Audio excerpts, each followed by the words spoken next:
betting the not so much anymore is more down to my own fault. I need to get studying again to get the edge back. But yeah, it's a great product.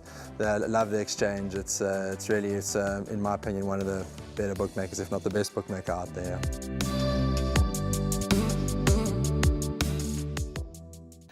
Well, let's go on to race number 6. It's over 1,200 meters, a merit-rated 88 handicap, and this will be jackpot 2, races 6, 7, 8, and 9. And this race, now, I got a value selection here. In fact, I'm only going to suggest 2 runners for the place accumulator. For the pick 6, if you want to play it wide, you can do so. But the 2 runners I'm going for the place accumulator are going to be numbers 10 and 13. And my value selection here, I don't know what price with all the scratchings, etc., but it's going to be Hope is Power, Garrett van Zyle's runner. I mentioned this young kid, the Harbour. He's got some fair rides during the course of the meeting. He's riding well. He's getting chances when he's traveling around the country, growing in confidence as a young man.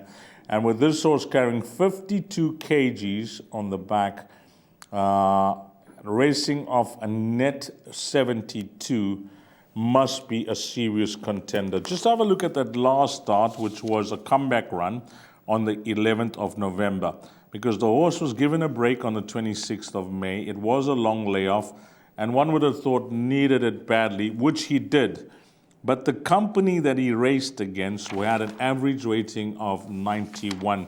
Now, with all the scratchings, etc., the average rating is going to come down, but this average rating of this field is going to be far lower than a 91 that he met last time out, where he was beaten 4 lengths by his stable companion.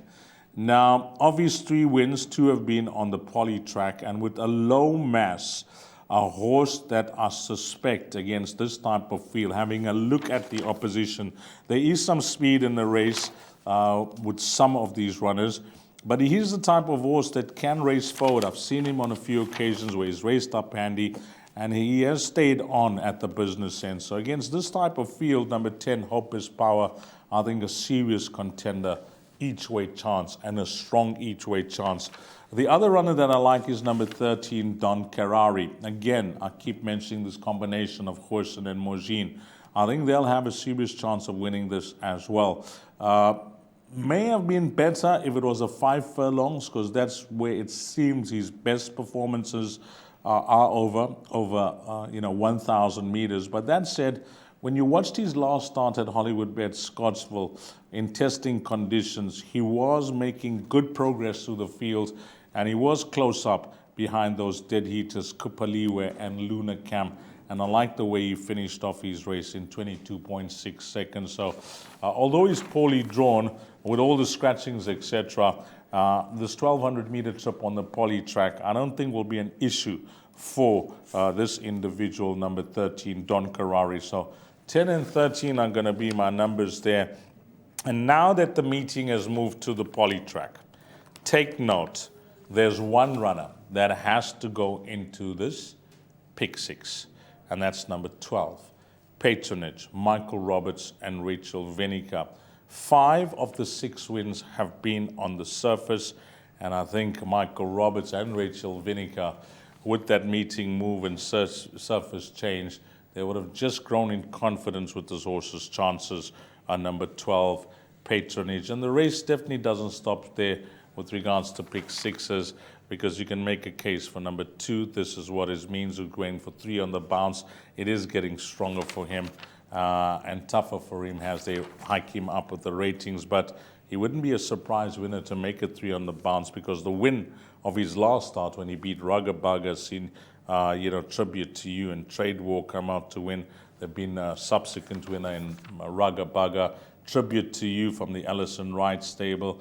Well, he is a solid horse on his day, and even with 60 on his back, I think will make his presence felt. So it looks to be a tricky race for pick 6 players, but for the place accumulator, I'm going to go 10 and 13, with 10 being the value.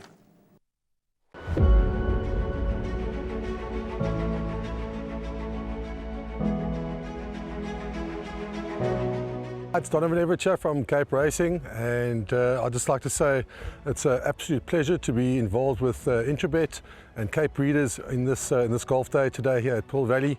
It's fantastic for the industry to see all the relevant stakeholders coming down and having a good time and networking, and it's exactly what the industry needs right now in terms of moving forward and recreating some positivity to take us forward into the next year.